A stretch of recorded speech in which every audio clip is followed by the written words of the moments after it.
श्री परमात्मने नमः। अथ प्रथमोऽध्यायः। श्लोक 13। ततः शङ्खाश्च भैर्यश्च पणवानक गोमुखः सहसेवाभ्यहन्यन्त सशब्दस्तु मूलोऽभवत्। ततः श्वेतहरेरुक्ते महति स्पन्दने स्थितौ माधवा पाण्डवाश्चैव दिव्यौ शङ्खौ प्रदध्मतौ।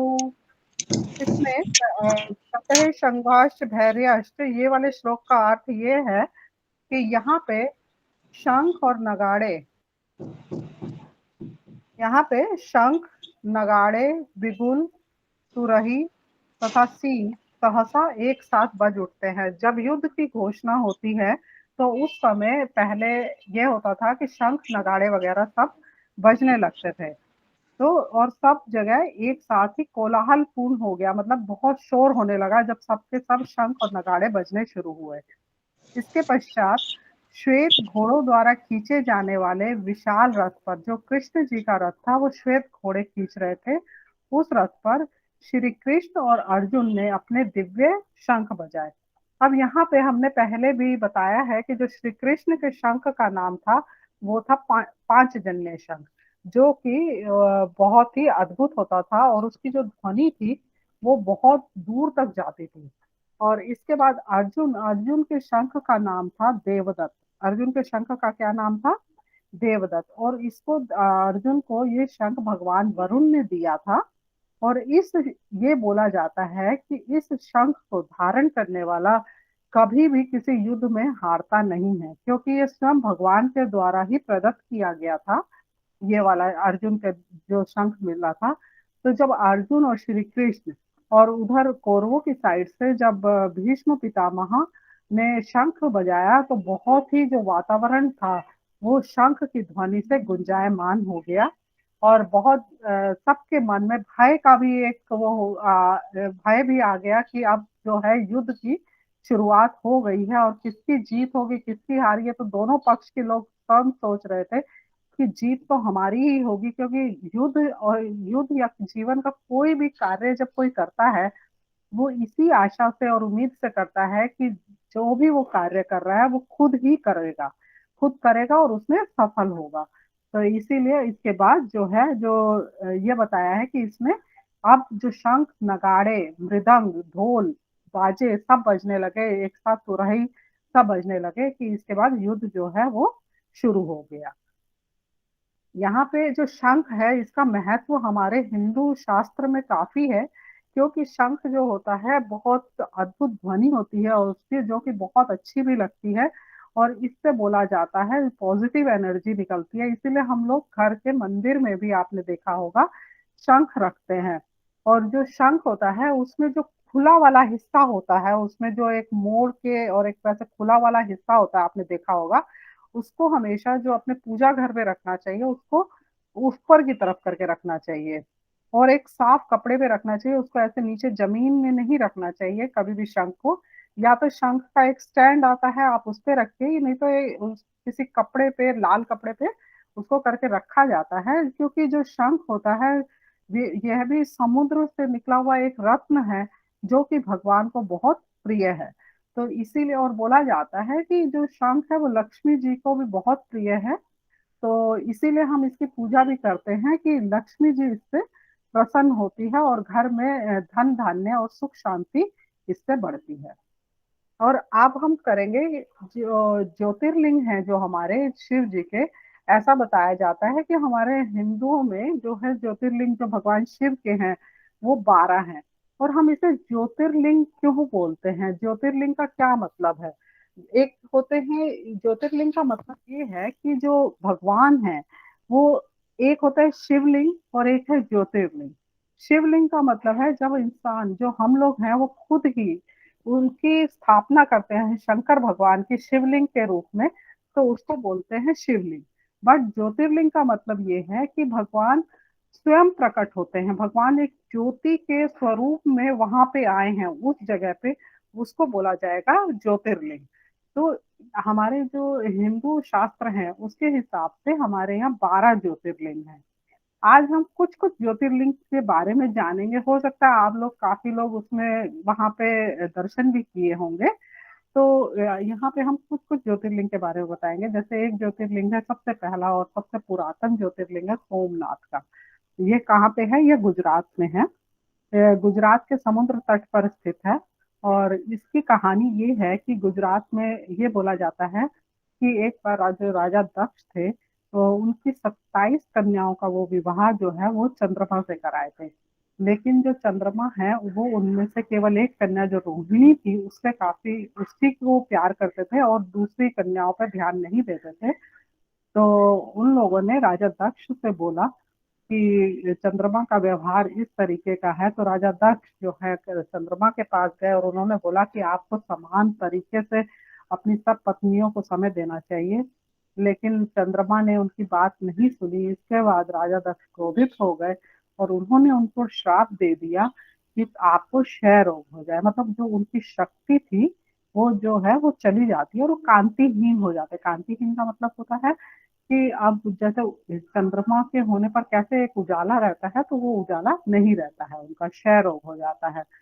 तो इस पर वो बहुत दुखी रहने लगे। तो जो देवता है ब्रह्मा जी हैं, उन्होंने उनको बताया कि आप जो है जाके अगर आप भगवान शिव की आराधना करेंगे तो आपको ये क्षय रोग ठीक हो जाएगा।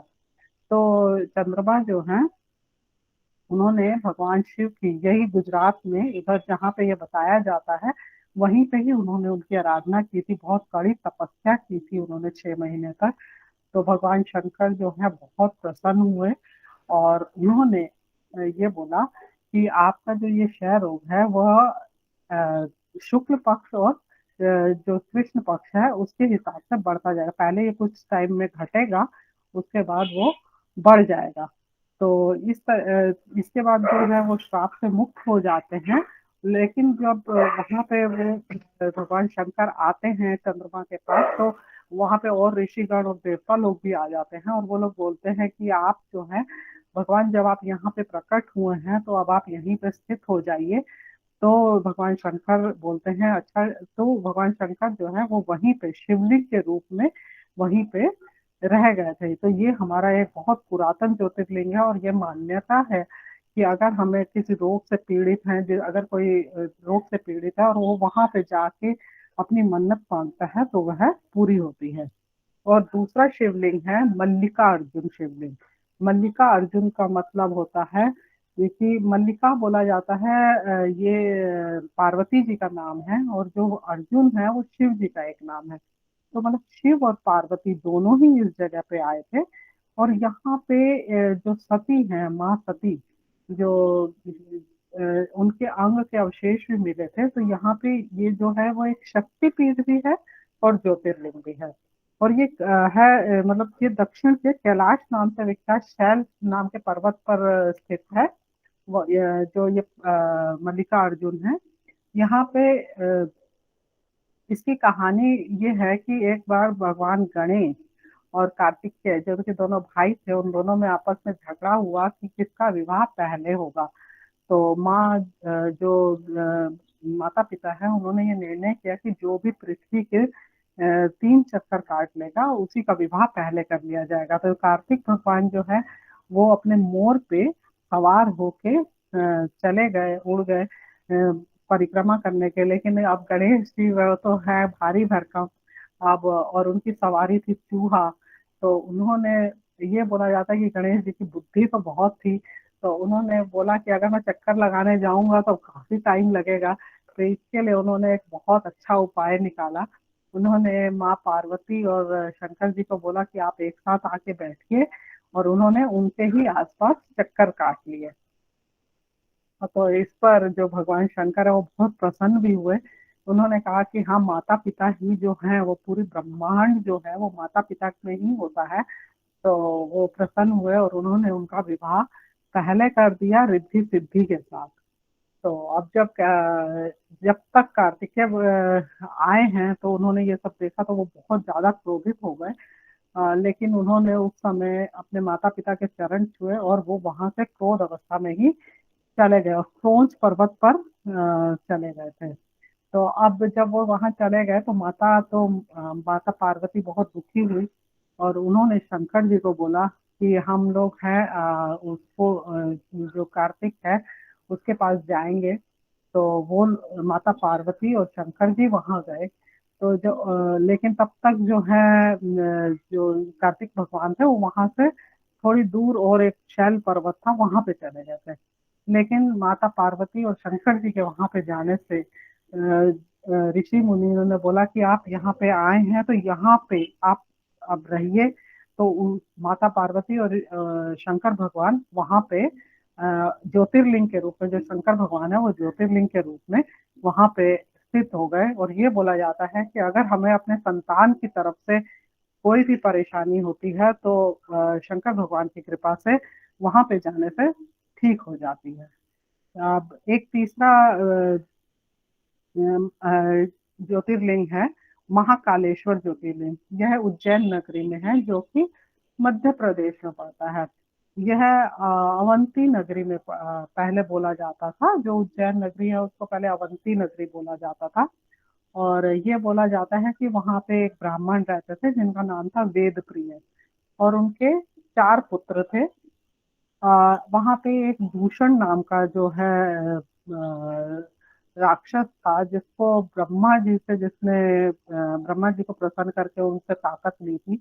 और वो सब जगह बहुत ज्यादा सब जगह नष्ट कर रहा था।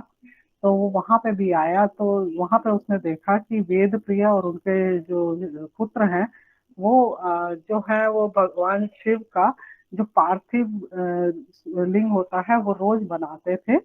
तो वो लोग वही बना के पूजा कर रहे हैं। यह देख के वो बहुत क्रोधित हो गया, और जैसे ही उसने लिंग पर अपना शस्त्र प्रहार करना चाहा तो वो लिंग से बहुत भयानक आवाज करके वो जो शंकर भगवान है वो लिंग से प्रकट हुए। और उन्होंने उनको जो दूषण था उसको भस्म कर दिया, और अपने जो शिष्य थे वेद प्रिय और उनके पुत्र थे उनकी रक्षा की। और वो वहीं पे ही ज्योतिर्लिंग के रूप में वो प्रकट हुए थे, इसीलिए वहां पे वो ज्योतिर्लिंग जो है वो वहां स्थित हो गया है। और ये बोला जाता है कि अगर हमें कोई परेशानी होती है तो वहां जाने पर जो है वो दूर हो जाती है। जो भगवान है शंकर है वो दुष्टों का संहार करके हमारी रक्षा करते हैं। एक शिवलिंग है जो चौथे नंबर पे शिवलिंग है, उसको बोला जाता है ओंकारेश्वर शिवलिंग, जो कि मध्य प्रदेश में है, एमपी में है, शिवपुरी के निकट है। तो यहाँ पे बोला जाता है शिवलिंग के 2 रूप हैं, ओंकारेश्वर है और अमलेश्वर है। मतलब एक ही शिवलिंग है, उनके 2 पार्ट हो गए हैं, ओंकारेश्वर और अमलेश्वर। तो ये बोला जाता था कि जो मुनिराज नारद हैं वो विंध्याचल पर्वत गए थे, लेकिन जो विंध्याचल थे उनको काफी अपने ऊपर अभिमान हो जाता है कि मेरा जो मस्तक है वो काफी ऊंचा, वो काफी ऊपर तक जाता है। और उन्होंने पूछा कि जब नारद मुनि यहाँ आए तो उन्होंने उन्होंने उनको भाप लिया कि ये काफी अहंकारी हैं। तो विंध्य जो है उनके स्वागत में गए नारद जी के, और उन्होंने बोला कि विंध्य ने नारद जी को बोला कि बताइए आप, मैं आपकी क्या सेवा कर सकता हूँ। मैं यहाँ पे आपको सब कुछ मिलेगा मेरे पास, क्योंकि काफी ऊंचा मैं हूँ ये है। तो नारद जी उनके अभिमान को भांपते लेकिन चुप रहे। तो वो बोले कि आप ऐसे चुप क्यों हैं। तो उन्होंने कहा नहीं, मुझे लगता है कि सुमेर पर्वत जो है वो काफी ऊंचा है, क्योंकि वो देवताओं के स्वर्ग तक पहुंच गया है। अब ये बात सुनकर जो विंध्य है वो काफी उदास हुए, और इसके बाद उन्होंने काफी जो है भगवान शिव की इसके लिए काफी पूजा की कि उन्होंने भगवान शिव की पूजा की। तो भगवान शिव ने प्रसन्न हुए उनसे और उनको बोला कि मांगो क्या मांगते हो। तो उन्होंने वहीं पे उनको जो है भगवान शंकर को बोला कि आप यहाँ पे रहिए, क्योंकि भगवान जहाँ पे है वही चीज सबसे ऊंची होती है। जहाँ भगवान होते हैं भले ही वो जगह नीची रहे या ऊंची रहे, जहाँ भगवान होंगे उस जगह का जो स्तर है वो ऊंचा हो जाता है। तो भगवान जो है वो वहीं पे रह गए। तो वहां पे 2 हिस्सों में बट गए भगवान। उन वो जो है शिवलिंग है वो 2 शिवलिंग है, एक है ओंकारेश्वर और एक है अमलेश्वर। अब एक शिवलिंग है जो है वो, केदारनाथ है। केदारनाथ और बद्रीनाथ के बारे में आपने पढ़ा ही होगा। केदारनाथ के ये है कि ब्रह्मा के पुत्र जो थे वो धर्म थे, तो धर्म की पत्नी थी मूर्ति। ब्रह्मा जी के पुत्र थे धर्म और उनकी पत्नी थी मूर्ति। और मूर्ति से उनके दो पुत्र हुए, नर और नारायण। और वो जो है वो काफी मतलब भगवान की पूजा करने वाले थे, और जो है हमेशा वेद पुराण ये सब पढ़ने वाले थे। तो एक बार उन्होंने बद्री के तट पर वहां पर ही भगवान शंकर की पूजा की, और भगवान शंकर के उन्होंने 10 करोड़ मंत्रों का जाप किया था, जो जिसको हम लोग महामृत्युंजय जप भी बोलते हैं। उसका उन्होंने काफी पाठ किया। तो उसके बाद जो भगवान शंकर हैं वो स्वयं आए वहां पे, और उन्होंने उनको वरदान दिया। तो नर और नारायण ने कहा कि क्योंकि वो लोग मोह माया के बंधन से काफी ऊंचे उठ चुके थे, तो उन्होंने अपने लिए कुछ नहीं मांगा, उन्होंने यही मांगा कि भगवान आप यहाँ पे निवास करें, यहाँ पे निवास करें लोगों के कल्याण के लिए। जो केदारनाथ है वहां पे राजा, वहां उस जगह का नाम केदारनाथ इसलिए पड़ा क्योंकि वहां पे तब उस समय जो राजा थे वो केदार थे, और वो शंकर भगवान की बहुत पूजा करते थे और उनको बहुत मानते भी थे। तो इसीलिए वहां उस जगह का नाम केदारनाथ पड़ गया। तो वहां पे ये बोला जाता है कि अगर कोई केदारनाथ के दर्शन करने जा रहा है और उसके रास्ते में भी दर्शन करने के समय रास्ते में भी मृत्यु हो जाती है, तो भगवान उनको मोक्ष दे देते हैं, मतलब वो आवागमन के चक्र से मुक्त हो जाते हैं। तो केदारनाथ में स्थित होने के कारण जो है इसका नाम जो है वो वहां पे केदारनाथ पड़ा। एक है भीमा शंकर। भीमा शंकर जो है वो महाराष्ट्र में है, पुणे में है। और इसके ये जो है मतलब इसके बारे में दो चीजें बताई गई हैं कि एक भीमा शंकर बोला जाता है कि महाराष्ट्र के पुणे में है, और एक बोला जाता है कि आसाम के कामरूप में है। तो ये एक विवादित एक क्षेत्र है कि मतलब विवादित ज्योतिर्लिंग है कि ये कहाँ पे है। लेकिन अगर हम शास्त्रों के हिसाब से चले तो कि आसाम के कामरूप में ही इसको माना जाता है कि वहां पे है। क्योंकि जो कुंभकर्ण की पत्नी थी करकटी, कुंभकर्ण की पत्नी करकटी थी, जिसके पति कुंभकर्ण को भगवान राम ने मार दिया था। तो वो अपने माता पिता के साथ असम के कामरूप में आ गए थे, वहीं उनको अपने माता पिता के साथ आई थी। और उनके माता पिता को भगवान शंकर के कोई पूजा करते थे भक्त, उन्होंने मार दिया था क्योंकि वो बहुत ज्यादा रुकावट कर रहे थे और वो दानव प्रकृति के थे। तो इसीलिए उनकी मृत्यु हो गई थी। और जो भीम थे वो करकटी के पुत्र थे। जब ये बड़े हुए तो इन्होंने अपने माता पिता के बारे में अपनी माता से पूछा, अपने पिता के बारे में। तो इनकी माता ने बताया कि इस प्रकार से तुम्हारे पिता की मृत्यु हुई, और जो भगवान राम ने उनको, जो राम है उन्होंने मार दिया। और राम तो भगवान विष्णु के अवतार थे। आप जानते होंगे कि कृष्ण जी के अवतार में ये भी आता है कि वो भगवान राम भी रहे हैं। तो उन्होंने मार दिया, तो इसके लिए उन्होंने, जो करकटी के पुत्र भीम थे, उन्होंने ब्रह्मा जी की तपस्या की। ब्रह्मा जी की बोलते हैं 1000 साल तक तपस्या की। तो जो ब्रह्मा जी की तपस्या करने के बाद उन्होंने वरदान लिया उनसे। इसके बाद वो काफी शक्तिशाली हो गए, और उन्होंने भगवान विष्णु को और इंद्र भगवान को भी हरा दिया। तो जब देवलोक में त्राही त्राही हो गई, तो फिर जो देवलोक में काफी त्राही त्राही हो गई, तो कामरूप देश के राजा जो सुदक्षिण पे जब उन्होंने आक्रमण किया, और वो जो सुदक्षिण राजा थे वो भगवान शिव के भक्त थे, और वो उस समय भगवान शिव की आराधना कर रहे थे।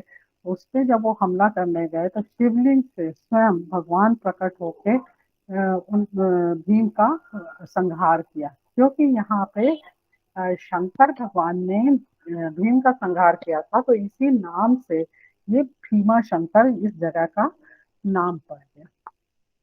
ये जो शिवलिंग है जो यहाँ पे, ये आज हमने ये 6 शिवलिंग के बारे में आपको बताया है।